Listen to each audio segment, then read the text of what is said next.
चैतन्य स्वभावी भगवान आत्मा अनादि अनंत शुद्ध चैतन्य मात्र है, ज्ञान मात्र है। मैं शुद्ध चैतन्य मात्र, ज्ञान मात्र भगवान आत्मा हूँ। प्रति समय यह जागृति बनी रहे, इस जागृति का नाम धर्म है। देह की प्रत्येक क्रिया के काल में और विकल्पों के बहते प्रवाह के काल में ज्ञानी को प्रति समय यह जागृति रहती है कि मैं चैतन्य तत्व इस देह की किसी भी क्रिया में और विकल्पों के बहते प्रवाह में कहीं भी मिला नहीं हूँ। ऐसा शुद्ध चैतन्य तत्व मैं हूँ। प्रति समय स्वयं की शुद्ध चैतन्य सत्ता का बोध आत्म जागृति ही धर्म है। चैतन्य तत्व की स्व संवेदन प्रत्यक्ष निर्विकल्प अनुभूति होते ही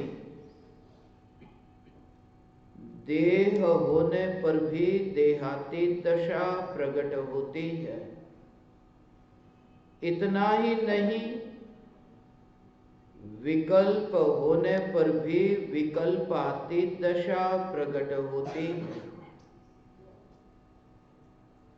चैतन्य तत्व की निर्विकल्प अनुभूति होते ही आत्मा में अतीन्द्रिय आनंद का सागर उछलता है। फिर भी ज्ञानी की दृष्टि उस अतीन्द्रिय आनंद के सागर की ओर भी नहीं जाती और दृष्टि चैतन्य तत्व पर ही टिकी रहती है। यह चैतन्य तत्व ही मैं हूँ। चैतन्य तत्व की निर्विकल्प अनुभूति होते ही ज्ञान दीपक प्रज्वलित होता है। ज्ञान दीपक प्रज्वलित होते ही ऐसी यथार्थ श्रद्धा होती है कि मैं त्रिकाल प्रज्वलित ज्ञान दीपक हूँ। चैतन्य ज्योति की सत्ता के अतिरिक्त देह रूपी मिट्टी और रागादि भाव रूपी धुएं में कहीं भी फैला नहीं हूँ। ज्ञान दीपक प्रज्वलित होते ही ज्ञानी स्वयं को राख की दीवार का पड़ोसी मानता है और मोक्ष मार्ग का मुसाफिर जानता है। ज्ञान दीपक प्रज्वलित होते ही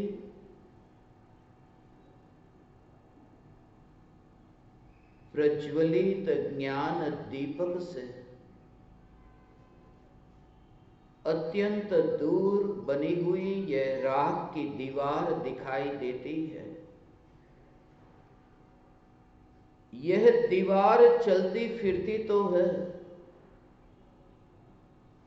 मगर जिस ज्योति से ये दीवार प्रकाशित होती है, इस चैतन्य ज्योति की स्थिरता की अनुभूति, यह अनुभूति ही नित्य की अनुभूति है। उसे ही ज्ञानियों ने देह में रह करके देह से पार हो जाना कहा।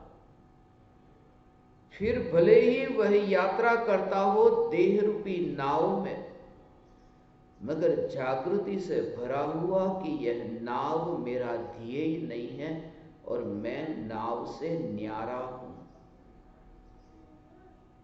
प्रति समय चैतन्य सत्ता की जागृति, आत्मा की स्वसंवेदन प्रत्यक्ष अनुभूति को उपलब्ध आचार्य कुंद कुंद देव हर अंतर मुहूर्त में चैतन्य सागर में डुबकी लगाकर अतीन्द्रिय आनंद के मोती को पाते हैं और अत्यंत करुणा से पूर्व के साथी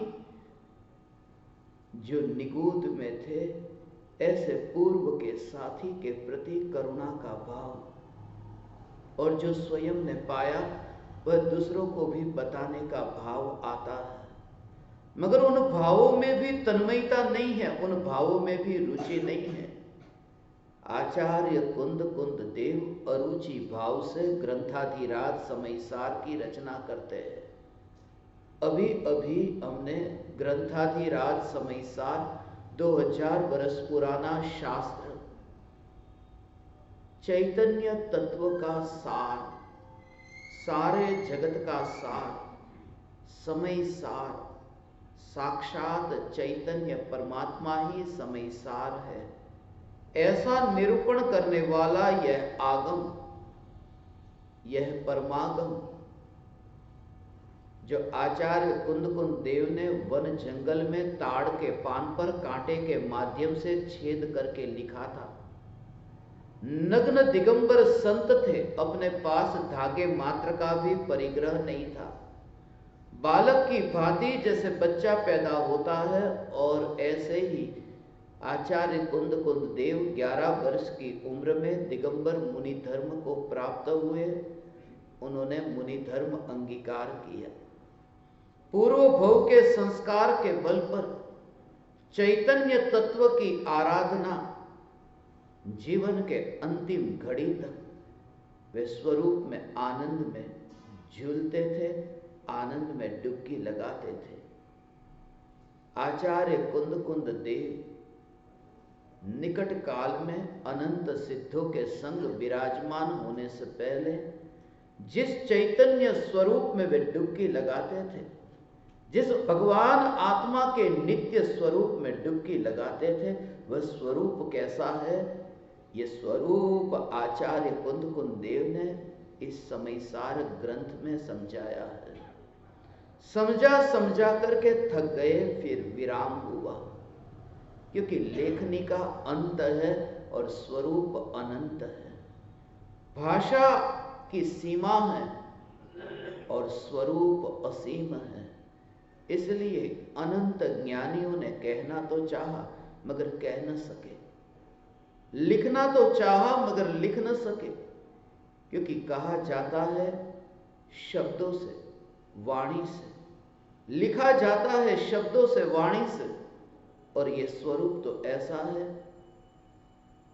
कि जो वाणी से पार है। जब आत्मा की अनुभूति हुई, आत्मा की अनुभूति हुई, तब तो मौन की दशा थी, तब तो वाणी थी ही नहीं।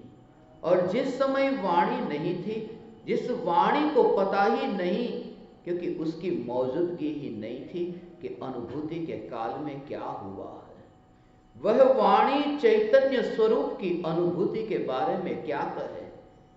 फिर मैं यहां क्यों बोलने के लिए बैठा हूं?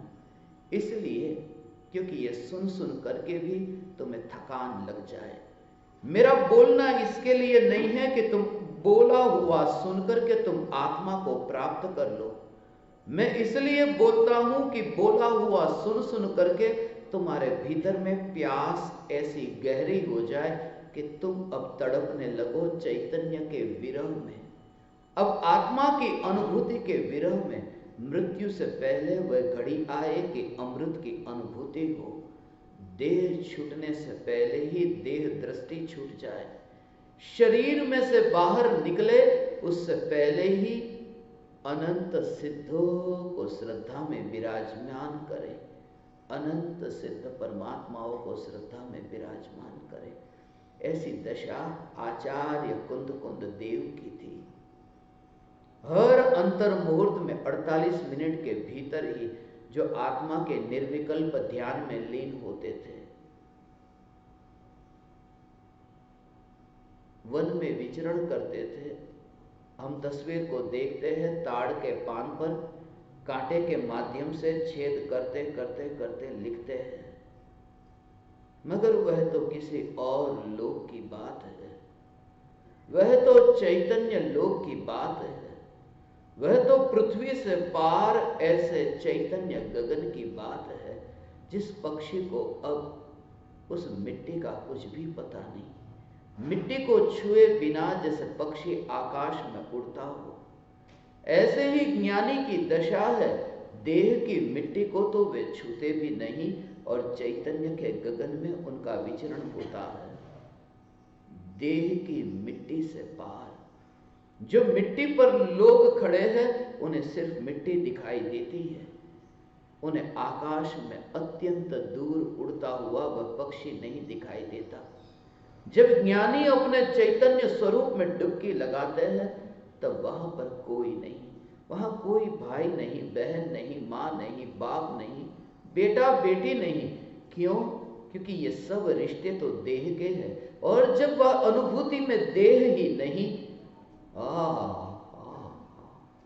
ऐसी ये चैतन्य तत्व की निर्विकल्प अनुभूति कि जहां ज्ञान का ही रस है, चैतन्य चैतन्य चैतन्य ही, जहां एक चैतन्य के अतिरिक्त और कुछ भी नहीं।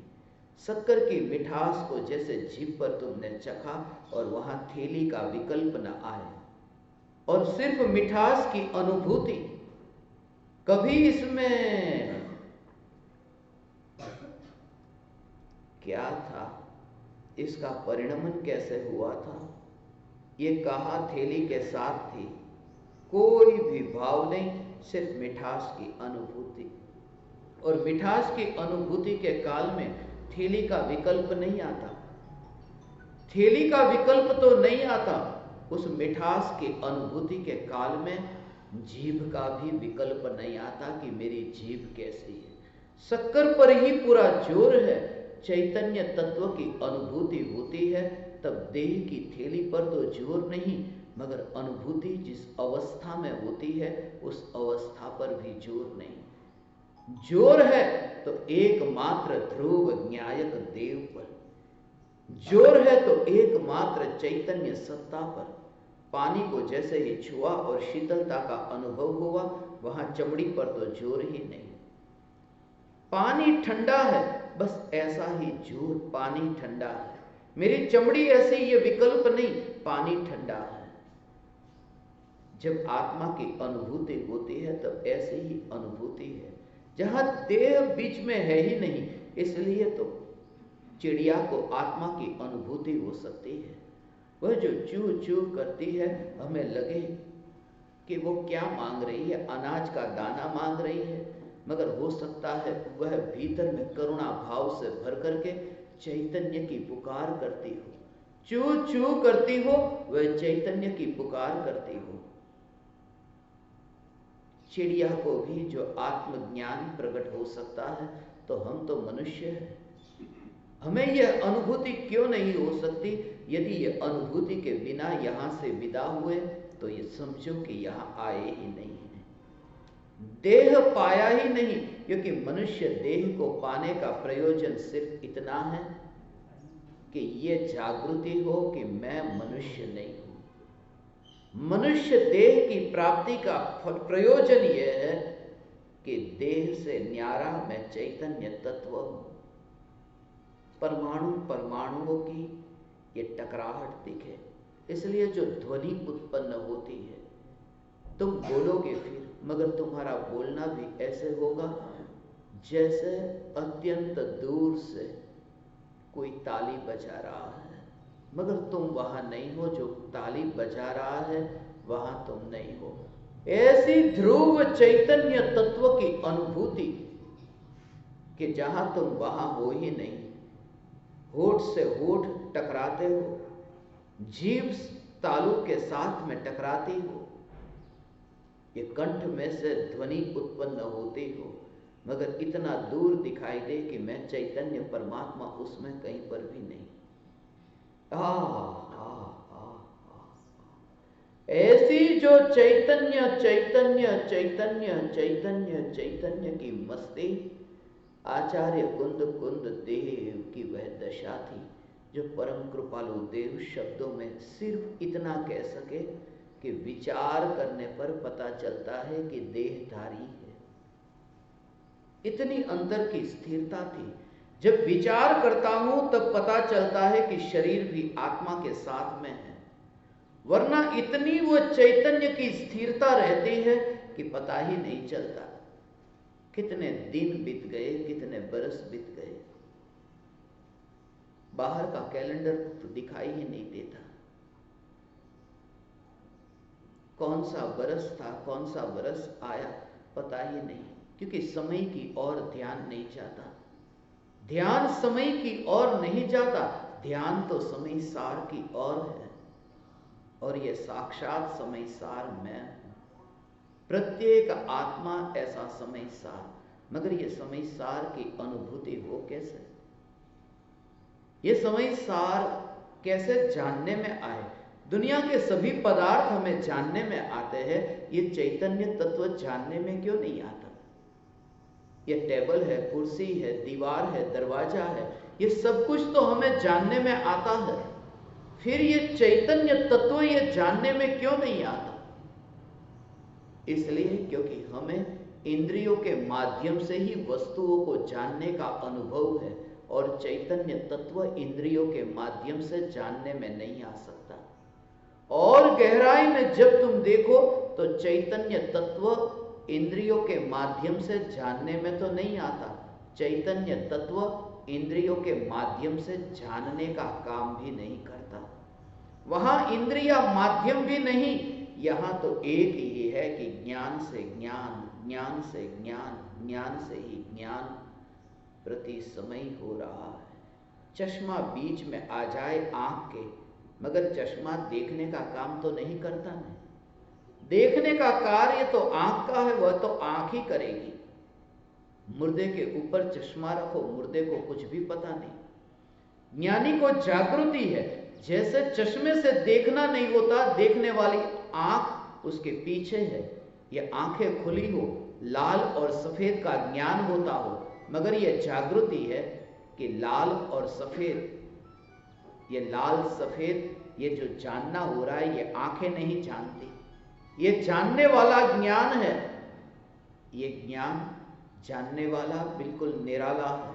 आंख अलग है, चश्मा अलग है। जब तुम उस स्थिति में पहुंचो तब तुम चलते तो हो, तुम्हारे पैर जमीन को छूते हैं, मगर उस अछूती चैतन्य सत्ता की जागृति प्रति समय बनी रहती है। तब फिर तुम भोजन तो करते हो, मगर आहार पेट में जाता होता होने पर भी यह जागृति कि एक थाली में से दूसरी थाली में भोजन जा रहा है। तुम भगवान की पूजा करते हो ना, अक्षतम निर्वपामिति स्वाहा, अर्घम निर्वपामिति स्वाहा। बहुत चावल चढ़ाए भगवान की पूजा करते समय, मगर वह चावल का दाना, आदिनाथ भगवान की पूजा करते हो, एक दाना भी भीतर गया नहीं। जन्म से लेकर के अब तक जितने लोगों ने पूजा की, एक भी दाना भगवान के पास गया नहीं। एक दाना भी भगवान के पास गया नहीं। एक थाली में से दूसरी थाली में चावल का दाना जा रहा, मगर सामने भगवान है, अत्यंत दूर है। जैसे तुम्हें वो दिखाई देता है, ऐसे ही ये दिखाई दे कि पकवान है थाली में। एक थाली तो सामने भरी है, दूसरी थाली खाली है जो पेट है। एक थाली में से दूसरी थाली में ये चावल जा रहे हैं, मगर चैतन्य अनादि नाथ परमात्मा तो अत्यंत दूर है। ये खाते समय ये जागृति। इसलिए मैं उपवास करने को, व्रत करने को, तप, शील, संयम, ये मैं कुछ भी नहीं कहता। मैं सिर्फ इतना कहता हूं, जागृति परम धर्म है। फिर आप दुकान पर बैठे हो और जागृत हो तो धार्मिक हो, और कोई व्यक्ति मंदिर में बैठा है और सो रहा है, बेहोश है, कि मैं मनुष्य हूं ये मान करके मंदिर में बैठा है तो उससे बड़ा पापी कोई नहीं। मैं मंदिर में बैठा हूं ये मान रहा है वह पापी है। और जो दुकान पर होने पर भी ये देखता है कि मैं देह रूपी देवल पर भी बैठ नहीं सकता, क्योंकि यहां बैठने की सुविधा नहीं, यहां अवकाश नहीं, ये प्रत्येक परमाणु परिपूर्ण है। आ आ आ तो परमात्मा अपूर्ण कैसे होगा जब एक एक परमाणु परिपूर्ण है। इसलिए तो मरते समय आत्मा यहां से अगले भव में कुछ लेकर के क्यों नहीं जा सकता? एक ही कारण से। ये कमजोरी नहीं है आत्मा की, ये आत्मा की महानता है। महानता है। गिलास पूरा पानी से भरा हो, उसमें नया पानी यदि तुम नहीं भर सकते तो ये गिलास की कमजोरी नहीं, इतनी परिपूर्णता है कि खाली जगह ही नहीं है, कहां से भरोगे पानी? आत्मा में थोड़ी सी भी खाली जगह नहीं है कि 1 रुपया भी आत्मा में डालोगे कैसे अगले भव में ले जाने के लिए? इतना परिपूर्ण में चैतन्य परमात्मा हूं, यहां से कुछ लेकर नहीं जाता। ये मेरी कमजोरी नहीं, ये मेरी परिपूर्णता का सूचक है। और ये जागृति यदि रहे बस तुम धर्मी हो। और ये ग्रंथाधिराज समय सार ये जागृति की कला सिखाता है। परम कृपालु देव श्रीमद राजचंद्र जी द्वारा रचित आत्मसिद्धि शास्त्र, जो सिर्फ 90 मिनट में परम कृपालु देव महात्मा गांधी जी के आध्यात्मिक गुरु, जिन्होंने सिर्फ 90 मिनट में आत्मसिद्धि शास्त्र की रचना की थी गुजरात में नडियाद में। और उस आत्मसिद्धि शास्त्र में 1500 शास्त्रों का सार है। ऐसा शास्त्र जिसकी अभी आपने सुना संपूर्ण विश्व में 1 लाख केंद्र पर स्थापना हुई, 158 देशों में, उनमें से 153 देशों में जो यूनाइटेड नेशंस के मेंबर है। अब तक जिन जिन देशों में, ये 158 देशों में जहां भी मैं गया, और वहां पर मुख्य रूप से हमारा जो लक्ष्य था वो प्रत्येक देश की national library, university library, public library कि जहां पर इस शास्त्र को वहां पर विराजमान करके प्रिजर्व किया जाए कि वर्षों के बाद भी कोई एक देश, कभी भूकंप आए, सुनामी आए, कोई एकाध देश भी ऐसा रह जाए और वहां की लाइब्रेरी में एक शास्त्र हो, तो ये वाणी वितरागी परमात्मा की वाणी रहे। इस उद्देश्य से मुझे ये भाव आया था। भाव तो 2004 में आया था, मिशन शुरू हुआ हमारा 2014 में। 3 साल के भीतर ही 142 देश, जिसमें एशिया के 42, अफ्रीका के 36, यूरोप के 30, नॉर्थ अमेरिका और कैरेबियन आइलैंड्स के 14, सेंट्रल अमेरिका और साउथ अमेरिका के 10, ओशियानिया के 10 देश थे। ये सब मिलाकर के 142 देशों में ये आत्मसिद्धि शास्त्र पहुंचाने का भाव आया था। उसके बाद भी यह शास्त्र सब जगह विराजमान होता रहा और सब जगह मेरे जहां जहां संपर्क थे, पहचान थी, तो इन सभी देशों में मुझे भाव आया कि पूज्य गुरुदेव श्री कांजी स्वामी, जिनके निमित्त से हमें ये चैतन्य तत्व की पुकार प्राप्त हुई, उनके हाथों में समय सार ग्रंथाधिराज आया और उनके जीवन में परिवर्तन आया।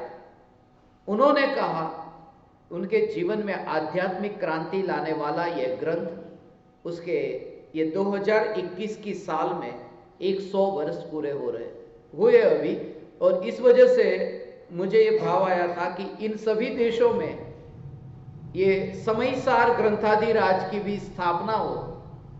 कोविड की वजह से अभी सभी देशों में रूबरू तो जाना हो नहीं सकता है, मगर जिन जिन देशों में अभी जा सकूंगा वहां तो जाऊंगा। और भारत देश में मुख्य रूप से जो हमारे 142 प्रत्यक्ष ज्ञान दीपक है, उनके निवास स्थान पर यह स्थापना अभी हो रही है। ये जो शास्त्र है इस समय सार, इस पर मैंने संक्षेप में एक टीका लिखी है न्यायक भाव प्रकाशक, the illuminator of the pure soul, वो अंग्रेजी में है, जो अभी यहां पर हमने विराजमान किया। ये 415 गाथा है समय सार में, और 415 गाथाओं में मूल रूप से जो प्राकृत भाषा में यह शास्त्र लिखा गया था, यह प्राकृत भाषा का शास्त्र, जिसको अभी हमें समझना हो तो इतना कठिन हो। अभी हिंदी और गुजराती में भी हम समय सार को पढ़ते हैं तो इतनी कठिनाई होती है समझने में, इसलिए मुझे यह भाव आया कि दृष्टांत के साथ में इस समय सार को जगत के जीवों तक पहुंचाया जाए। तो 415 गाथाओं को 415 दृष्टांत से इस समय सार में समझाया है। अभी अंग्रेजी भाषा में ये शास्त्र छप चुका है, हिंदी में और गुजराती में अभी एक आध महीने के भीतर आएगा, अभी उस पर अभी काम चल रहा है। ये शास्त्र में जो 415 गाथाएं हैं, उन 415 गाथा के कारण ही ये भाव आया था कि 142 देशों की 415 भाषाओं में आत्मसिद्धि शास्त्र का अनुवाद हो। यहां अब तक भारत में जितनी स्थापना हुई, 142 स्थापना जहां हो रही है वहां मैं प्रत्यक्ष रूप से जा रहा हूं, और अब तक 71 स्थापना यहां अब तक हो चुकी है। 70 स्थापना गुजरात में अंतिम वहां पर हुई थी। आज ये मध्य प्रदेश में ये पहली स्थापना है। मध्य प्रदेश के अंजड़ में ज्ञान दीपक, कमलेश और मोनिका के निवास स्थान पर यहाँ ये स्थापना का कार्यक्रम रखा है। और आधा सफर जो है, अभी मैं यहाँ आ रहा था, मुझे यही विचार आ रहा था कि मध्य प्रदेश की ये पहली स्थापना है और 142 स्थापनाओं का भी हमारा ये मध्य का बिंदु यहाँ पर आया। 71 स्थापना 142 में मध्य प्रदेश में मैं मध्य में आया, ये विचार मुझे चल रहा था जब मैं भीतर आया। 142 में से 71 स्थापना यहाँ पूरी हुई, और मध्य का विचार चलते ही ये विचार चला कि मैं मध्य लोक में हूँ, मैं ऊर्ध्व लोक में नहीं, मैं अधोलोक में नहीं, मैं मध्य लोक में हूँ, मध्य लोक में नहीं, मैं मध्य प्रदेश में हूँ। मध्य प्रदेश में कौन से मध्य प्रदेश? भारत का मध्य प्रदेश नहीं।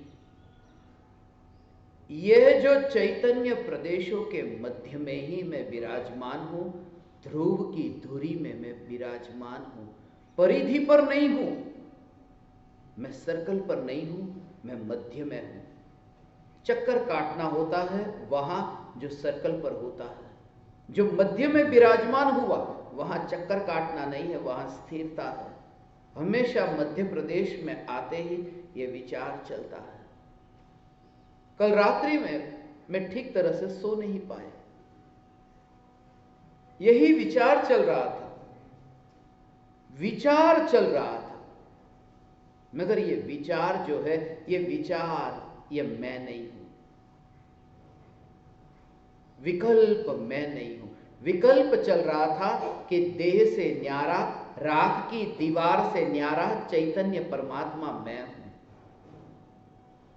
ये चैतन्य महल से दूर बनी हुई, चैतन्य महल के पड़ोस में बनी हुई ये राख की दीवार है। ज्ञानी को ऐसा दिखाई देता है, वो चैतन्य महल में रह करके ज्ञान की खिड़की से अत्यंत दूर इस राख की दीवार को देखते हैं।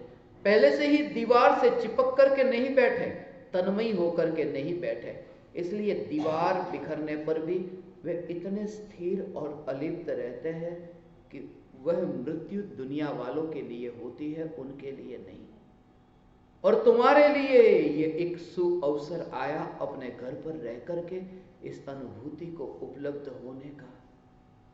हाथ में रुपये हो, नोट गिने जाते हो, दुकान पर बैठे हो, माल सामान दिखाया जाता हो, ग्राहक को देखा जाता हो, ये सब क्रिया होती हो, मगर जागृति कि जन्म से पहले भी जो था, मृत्यु के बाद में भी जो है, जो त्रिकाल व्याप्त है, ये त्रिकाल व्याप्त ध्रुव चैतन्य सत्ता, इतनी विराट सत्ता सिर्फ 20 साल में कैसे सिकुड़ सकती है?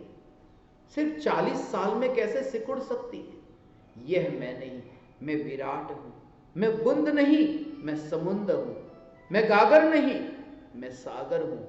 एक समय में ऐसी अनुभूति, नित्य की अनुभूति, फिर तुम्हारे देह के साथ में जो वार्तालाप होगा, जो चर्चा होगी, जो संवाद होगा, जो विवाद होगा, तुम्हें ऐसा ही दिखेगा किसी और पराये के साथ चल रहा है। 2 व्यक्ति पराये हैं, 11 लोग यदि बैठे हैं तो 10 जितने तुम्हें दूर दिखाई देते हैं, और यहां से कोई तुम्हें पूछे कैसे हो, और तुमने कहा मजे में। 11 लोग वहां बैठे हैं, 10 वहां, 1 तुम। मगर जब तुम ये बोलते हो कि मजे में, तब कैसे हो तुम, वो बोलने वाला तुम्हें जितना दूर दिखाई देता है, मजे में ये बोलने वाला भी तुम्हें उतना ही दूर दिखाई देता है। और मैं चैतन्य परमात्मा तत्व उसमें नहीं मिला। ऐसा सेपरेशन, ऐसा भेद, ऐसी दूरी का अनुभव यह आत्मानुभव है। शास्त्रों को पढ़ने से यह पंडित की समझ में नहीं आ सकता, क्योंकि उसके पास सिर्फ पांडित्य का प्रदर्शन है, सम्यक दर्शन नहीं। जिसके पास सम्यक दर्शन है, आत्मा की अनुभूति है, वह यह जानता है, वह समझता है, समझ से भरा हुआ, जैसे मिठास से भरपूर शक्कर का दाना, खारेपन से भरी हुई जैसे नमक की डली, ऐसे ही जागृति से भरपूर आत्मा वही ज्ञानी है। वस्त्र से कोई फर्क नहीं पड़ता, तुमने रंगीन पहने या सफेद पहने, तुमने कुर्ते पजामे पहने या फिर पैंट शर्ट पहने। मैं तो यहां तक, क्योंकि मैंने अब तक 3000 महाराज साहबों को पढ़ाया है पूरे भारत देश में, श्वेतांबर, दिगंबर, डेरावासी, स्थानकवासी के इतने महाराज साहबों को पढ़ाने जाता था, और उनसे यही कहता था, कुर्ता पजामा जब मैं पहन के जाता, उनको कहता ये कुर्ता पजामा है, पहनना चाहते हो पहन लो।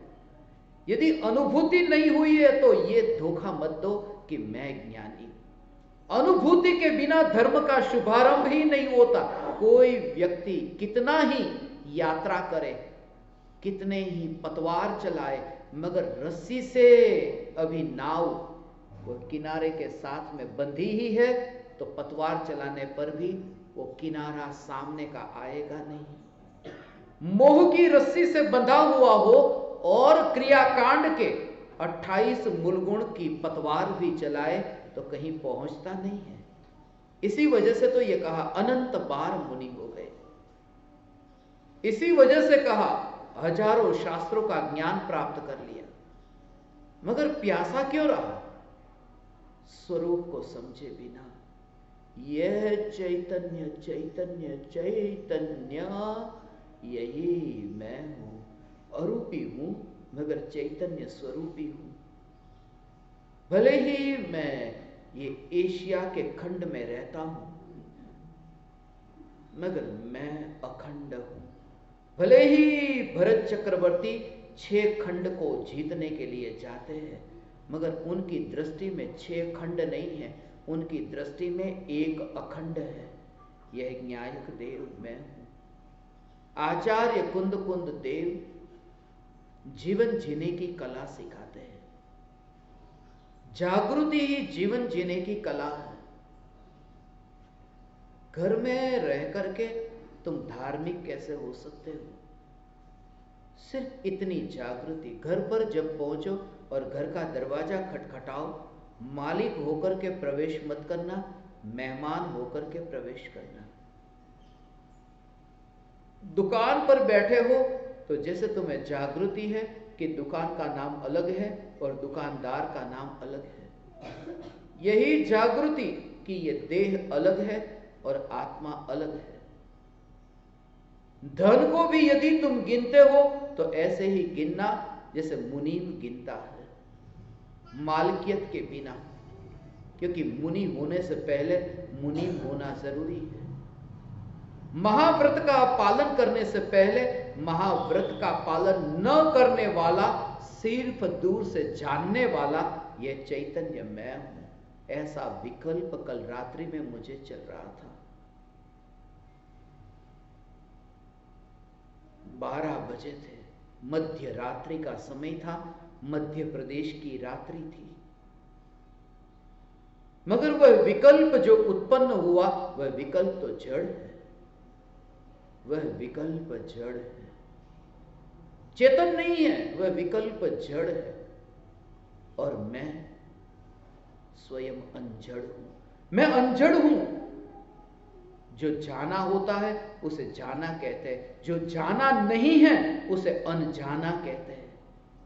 जो जड़ है उसे तो जड़ कहते हैं, जो जड़ नहीं है उसे अनजड़ कहते हैं। रात्रि में पूरी रात भर ये अनजड़ अनजड़ अनजड़ का विचार चलता रहा। अनजड़ में था, मगर मैं अनजड़ हूं, मैं अनजड़ मैं नहीं हूं, मैं स्वयं अनजड़ हूं, मैं स्वयं अनजड़ हूं। लोग पूछते हैं पूरी पृथ्वी पर जहां जाते हो उस देश की भाषा कैसे बोल लेते हो, मगर अंजड़ में पैर रखा, ये भूमि भी मुझे नई नई लगी। और पूरी रात भर जो मध्य रात्रि में ये तत्व विचार की जो धारा चली, मध्य के प्रदेश में, ज्ञान के प्रदेश में, मैं चैतन्य चैतन्य चैतन्य परमात्मा, ओ हो, मैं जड़ नहीं। विकल्प को जड़ कहा, विकल्प का चेतन में प्रवेश नहीं। ये बोलने का जो भाव आता है वो भाव जड़ है।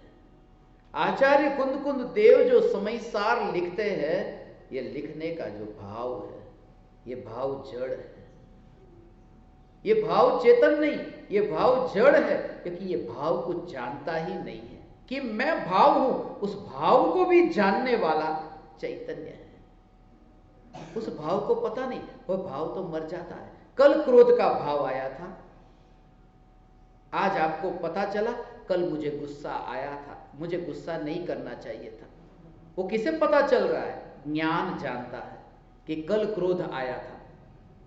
अब क्रोध तो नहीं है, मगर क्रोध का ज्ञान है। वो इस बात को बताता है कि क्रोध जो था उससे न्यारा ये क्रोध का ज्ञान है।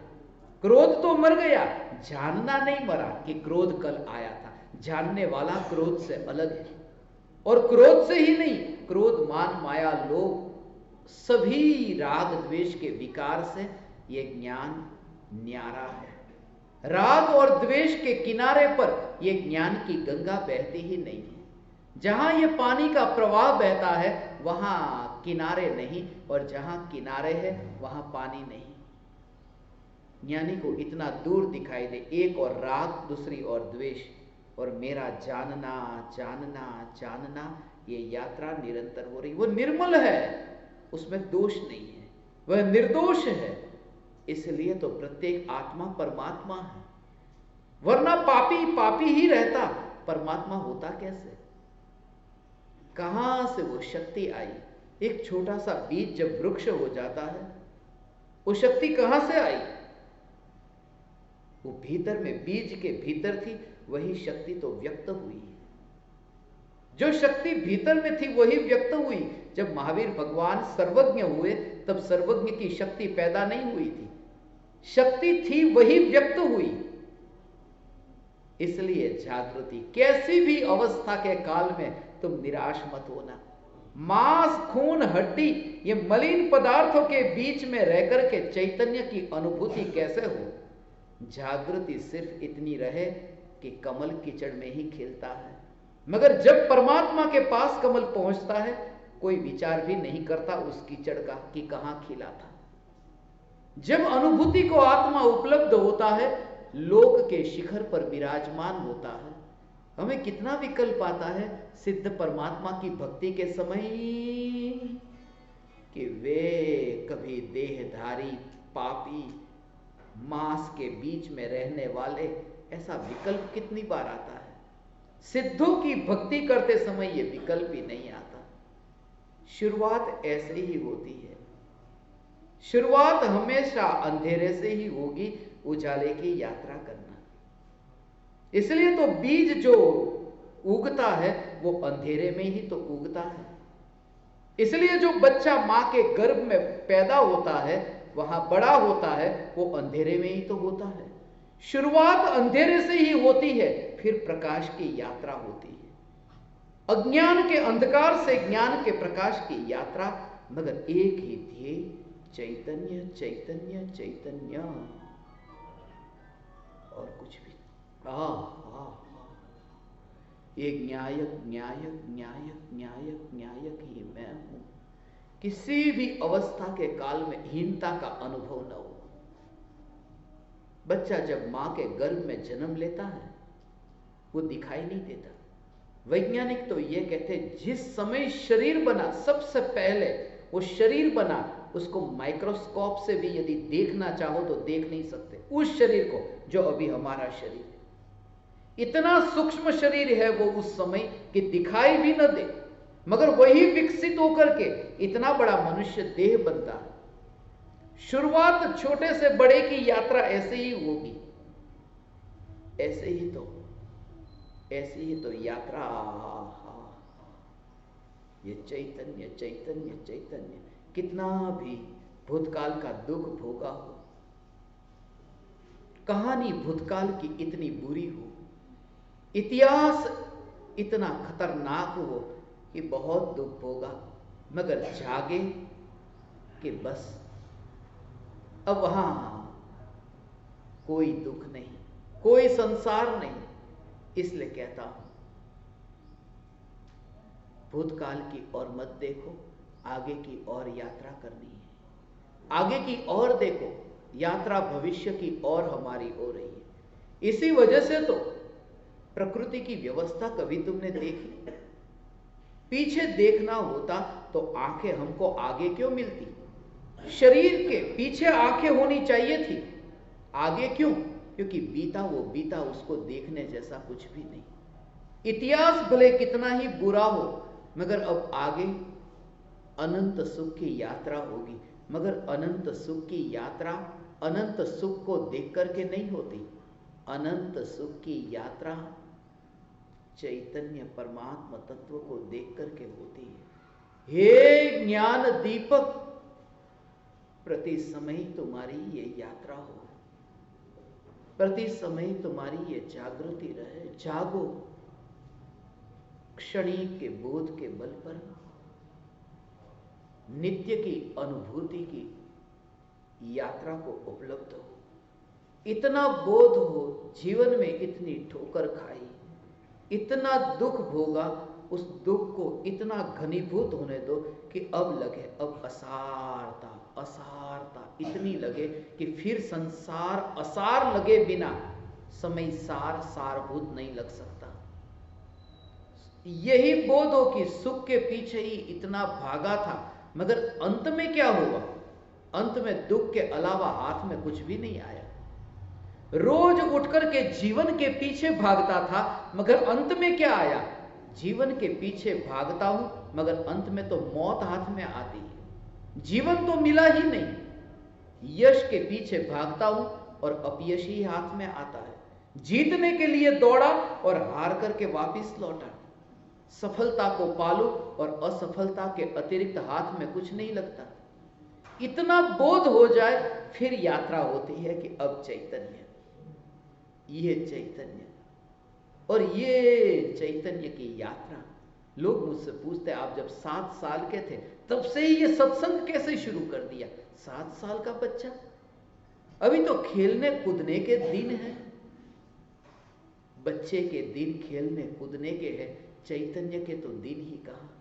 वहां न तो दिन है न तो रात है, वहां तो सिर्फ जानना जानना जानना है। इसलिए जब तुम्हें चैतन्य तत्व की अनुभूति होगी, सब जगह तुम्हें चैतन्य परमात्माओं का मेला दिखेगा।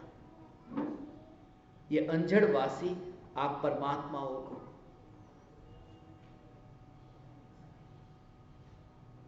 ये एक सुनहरा अवसर आपको प्राप्त हुआ है। जो वाणी पूरी पृथ्वी पर पहुंची। कल ही मैंने कमलेश को पूछा, मैं यहां पहले कभी आया हूं या नहीं, मुझे याद नहीं। बोले नहीं, यहां आना नहीं हुआ। अब यही जगह बाकी बच गई थी। पूरी पृथ्वी के 153 देश और भारत का ये अंजड़ ही बाकी रह गया। पूरी दुनिया हो गई। ऐसे बहुत से गांव, बहुत से शहर भारत के बाकी है जहां पर मैं गया नहीं। इसलिए मुझे ये भाव आया कि इस बार कितना ही दूर हो, सिर्फ एक ही गांव था, एक ही सत्संग है। एक सत्संग के लिए कल 3 घंटे की यात्रा करके हम इंदौर से यहां आए, मगर वो 3 घंटे की यात्रा और एक गांव का सफर मुझे तो पता भी नहीं था। इतने चैतन्य के जिज्ञासु, शुद्धात्मा के रसिक यहां पर चैतन्य की पुकार सुनने के लिए आएंगे। आपके जीवन में यह आत्म साधना प्रारंभ हो। मैं कोई मुनि नहीं, मैं कोई त्यागी तपस्वी नहीं, मैं आपके जैसा ही, जैसे आप हैं ऐसा ही मैं हूं। सिर्फ इतना ही कहता हूं, जागो, क्योंकि जागे को सदा ही सवेरा है और सोते को सदा ही रात। जो जागा, हे ज्ञान दीपक तुम जागो, अनित्यता के बोध के बल पर और नित्य की अनुभूति।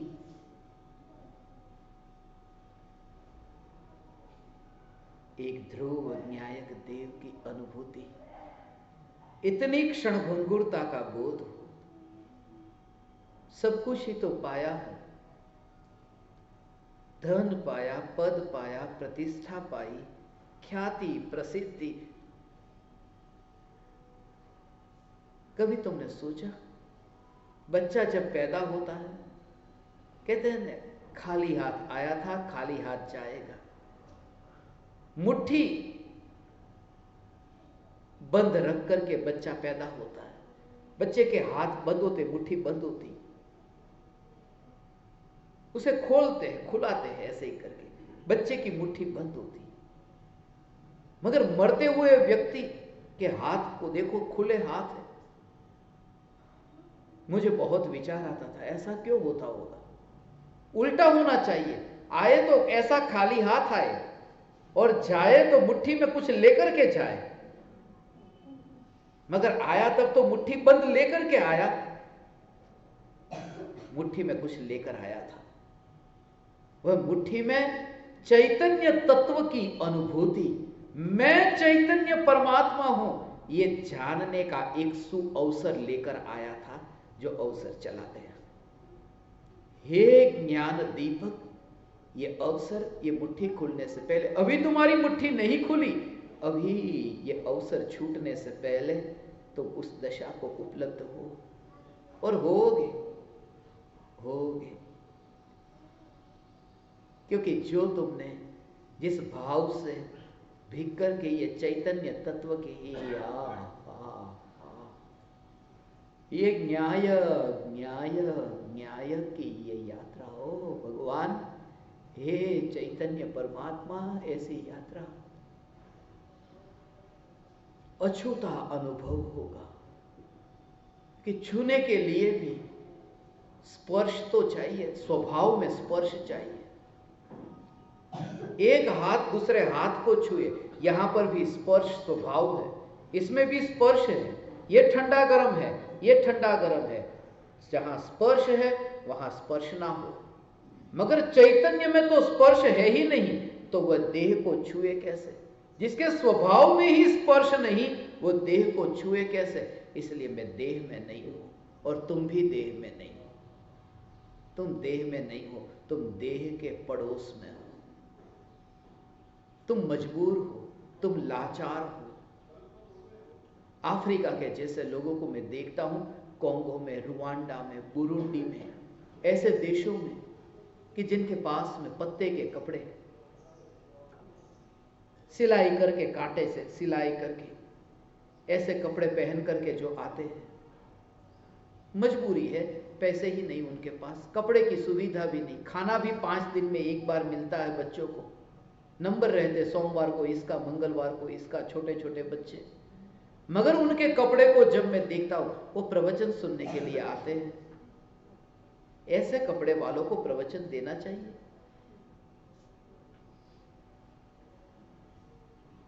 मजबूर है, पराधीन है, परतंत्र है, क्या करे, मजबूर है। उसके पास जो कपड़े थे वो पहन करके आ गए। एक जगह तो ऐसा हुआ, देवरानी जेठानी, एक दिन देवरानी आती, एक दिन जेठानी आती, दोनों कभी साथ में प्रवचन सुनने नहीं आए। मुझे तो यह लगता था कि क्या दोनों के बीच में बनती नहीं है, अक्सर जैसे होता है।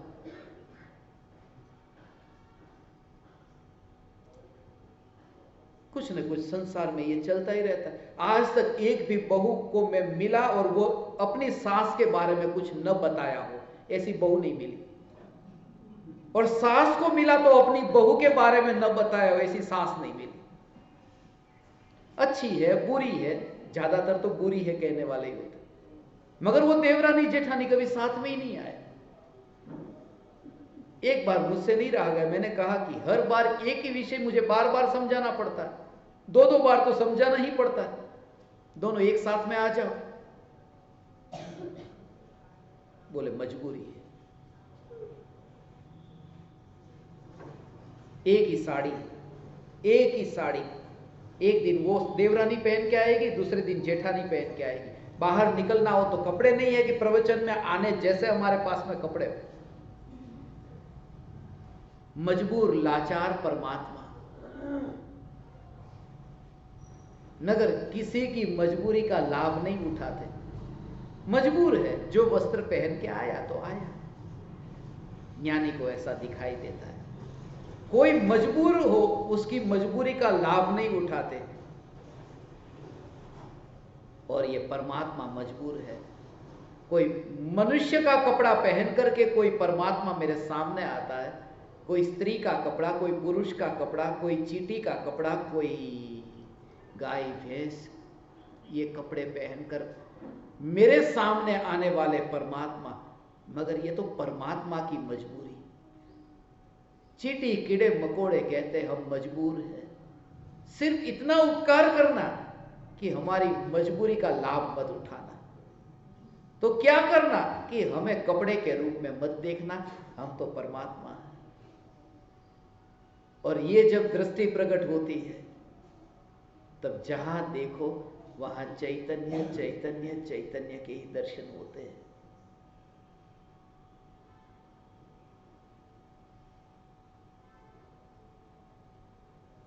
आज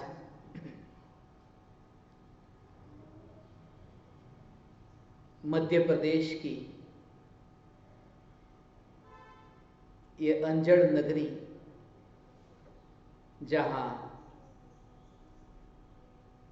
इस बालक को सत्संग करने का अवसर मिला, जिसकी तलाश में मैं सदा रहता हूं, जहां मौका मिला, जिस निमित्त से अवसर मिला, सत्संग हो। अब तक मुंबई में, दिल्ली में, यूपी, हरियाणा, जम्मू कश्मीर, राजस्थान, उदयपुर, वहां पर भी अलग अलग जगह पर भीलवाड़ा, सिंगोली, रावतभाटा, रामगंज मंडी, कोटा, चित्तौड़गढ़, नीमच, फिर वहां से अहमदाबाद, गुजरात में स्थापना हुई। अब ये मध्य प्रदेश में इतनी जगह पर अभी स्थापना होने जा रही है, सत्संग होने जा रहा है, जिसमें यहाँ से अभी हमारा आज शाम को रात को इंदौर जाना होगा, इंदौर ही नहीं, कड़ई जाना है, और करई जाना है, और करई के बाद में फिर इंदौर, उज्जैन, जावरा, केवलारी, गाडरवाड़ा, बालाघाट, ये सब ज़्यादातर जगह मैं गया नहीं हूँ, इसलिए सब जगह मुझे जाने की इच्छा थी। और इन सभी जगह पर समयसार की स्थापना होगी। आपके रिश्तेदार भी यदि इन सब शहरों में रहते हैं तो उनको भी आप बताना, सत्संग का वे लाभ ले सके। इसके अलावा हमारा जो एक व्हाट्सएप ग्रुप है, जिसमें आपको यदि प्रवचन सुनना हो तो रोज के अपने, जैसा अभी कहा, 35,000 घंटे के प्रवचन अब तक अपने हो चुके हैं। वो 35,000 घंटे में से 10,000 घंटे के प्रवचन का ऑडियो वीडियो रिकॉर्डिंग है, जो अभी www.fulchandshastri.com वहाँ से आपको फ्री डाउनलोड ऑडियो वीडियो सब मटेरियल, बुक्स जो भी है, वो PDF फाइल सब आपको वहाँ से प्राप्त होगा। और हमारा जो नया एक व्हाट्सएप ग्रुप बनाया है, ये बात मुझे ज्ञान दीपकों से भी कहनी थी कि आप सभी ज्ञान दीपकों का अभी एक ही ब्रॉडकास्ट लिस्ट रखा है, तो जिसमें आपको आस्क उमराला का जो नंबर है वहाँ से सीधा मैसेज आपको आएगा। वो मैसेज सिर्फ प्रत्यक्ष और परोक्ष ज्ञान दीपकों को आएगा, आस्क उमराला से सीधा मैसेज। बाकी जो ज्ञान दीपक नहीं है उनको जो नया ग्रुप बनाया है वो चैतन्य असु करके, असु माने सूर्य, असु के ऊपर से ही ये शब्द बना है एशिया। एशिया का अर्थ होता है उगते सूरज का देश, पूर्व की साइड में है, ईस्टर्न साइड में है असु। तो चैतन्य असु नाम के अलग अलग ग्रुप बने हैं, जीजे गुजरात का, MP, RJ, PB, DL, ऐसे अलग अलग राज्यों के, सभी राज्यों के अलग अलग ग्रुप बने हैं। और प्रदेश के भी यूनिवर्सल चैतन्य असु करके ये ग्रुप बना है। तो जिन ज्ञान दीपकों ने अपने पुराने जो ग्रुप बनाए थे अपने अपने, आप सभी को अपने अपने राज्य के ग्रुप में जोड़ देते हैं और आपको एडमिन बना देते हैं। तो वो पुराना वाला जो आपका ग्रुप होगा उस ग्रुप को डिलीट कर देना है, क्योंकि ग्रुप में किसी में 15 मेंबर्स है, किसी में 25 पार्टिसिपेंट्स है। तो इस वजह से इतने ग्रुप्स में मैसेज भेजने पड़ते हैं, इसलिए एक ही ग्रुप में ज़्यादा से ज़्यादा 256 मेंबर्स तक का जो अभी अलाउंस है व्हाट्सएप में, तो उस हिसाब से अपना चैतन्य असु का जो नया ग्रुप बना है, किसी को यदि निकाल भी दिया हो किसी ग्रुप में से तो चिंता मत करना, किसी और ग्रुप में आपको जोड़ने के लिए निकाला होगा।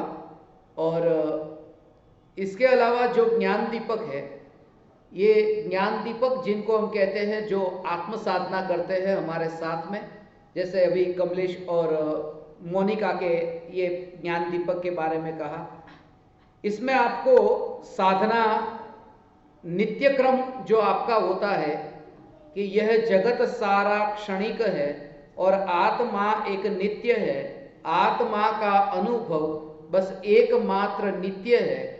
ये जो मंत्र जाप है ये सुबह उठ कर के 11 बार या फिर 108 बार, ये उठ कर के तुरंत ही आपको इस मंत्र का जाप करना है। उसका ऑडियो भी हमारे पास में, वो सुन करके कर सकते हैं, बोल करके कर सकते हैं या पढ़ करके कर सकते हैं। सुबह उठ करके तुरंत और रात को सोने से पहले 11 बार अथवा 108 बार। दूसरा, सुबह उठ करके दोपहर में 12 बजे से पहले 12 से 4, 4 से 8, 8 से सोने से पहले, ऐसे दिन में 4 बार, 12 से पहले, 12 से 4, 4 से 8, 8 से सोने से पहले आपको 4 बार एक ध्यान का ऑडियो है जिसको ध्यान से पूर्व तत्व विचार किस प्रकार से करना है, मेडिटेशन का ऑडियो है। उसमें ध्यान तो नहीं होगा, उससे पहले विचार किस प्रकार के चलते हैं, तो वो सुनते सुनते आपको अंदर में चिंतन करना है। वो 5 मिनट का है, वो दिन में 4 बार सुनना है। और जो प्रत्यक्ष ज्ञान दीपक है उनको 15 मिनट के लिए सुनना होता है। तीसरा जो है वो आत्मसिद्धि शास्त्र का पाठ है, जो परम कृपालु देव की रचना, वो ऑडियो फॉर्म में हिंदी गुजराती में हमारे पास है, उसको आपको सुनना है। और 1 घंटा 12 मिनट का ये प्रवचन जो रोज अपना जूम पर अक्सर होता है रोज, मगर यदि नहीं हुआ तो आपको यूट्यूब पर से वो 1 घंटा तो कम से कम वो प्रवचन सुनना है। ये जो ज्ञान दीपकों की साधना है ये साधना इसलिए आपको बताई कि आपकी यदि भावना हो और आप भी यदि इस साधना में जुड़ना चाहते हो तो किसी भी प्रकार के पक्षपात के बिना जैन, अजैन, दिगंबर, श्वेतांबर किसी पर जोर नहीं है, क्योंकि तीर्थंकर भगवान के समोसरण में गाय, भैंस, कुत्ता, बिल्ली भी भगवान की वाणी सुनने जाते थे, जो वहां पर हिंदू मुस्लिम नहीं थे, जो वहां पर श्वेतांबर दिगंबर का भेद लेकर नहीं गए थे। तो हम यहाँ मनुष्य होकर के इस चैतन्य की साधना में किसी भी प्रकार का पक्षपात न करें और ये साधना प्रारंभ करें। आप सभी का जो मोबाइल नंबर है वो व्हाट्सएप अपना खोल करके रखना। व्हाट्सएप का कैमरा जो है, यहाँ हम एक आपको बारकोड दिखाएंगे जिसमें आप अपना व्हाट्सएप कैमरा रखेंगे तो आप व्हाट्सएप ग्रुप के, हमारे ग्रुप के मेंबर ऑटोमेटिक बन जाएंगे। कुछ भी नहीं करना पड़ेगा। तो उसके लिए आप जिसकी भावना हो वो व्हाट्सएप ग्रुप के मेंबर्स हो सकते हैं। पुनः पुनः यहाँ मुझे अंजड़ में सत्संग करने का आपने अवसर दिया। अत्यंत प्रीतिपूर्वक शांति से मुझे आप परमात्माओं ने सुना। मैं ऋणी हूँ आप परमात्माओं का। मैं आप समस्त परमात्माओं को मेरे हृदय के अंतःकरण से प्रणाम करता हूँ। मेरे प्रणाम स्वीकार करें।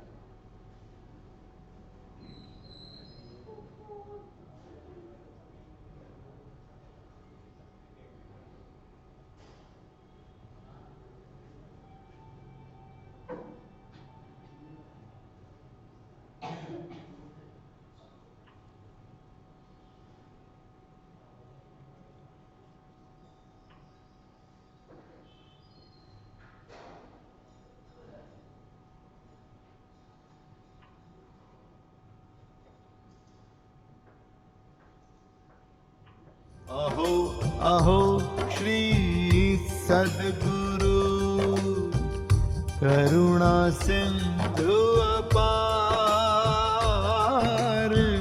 इस पामर पर प्रभु किया अहो अहो उपकार,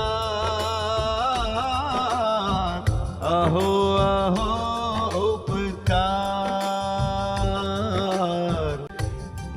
सहित जिनकी दशा वरते देहातीत,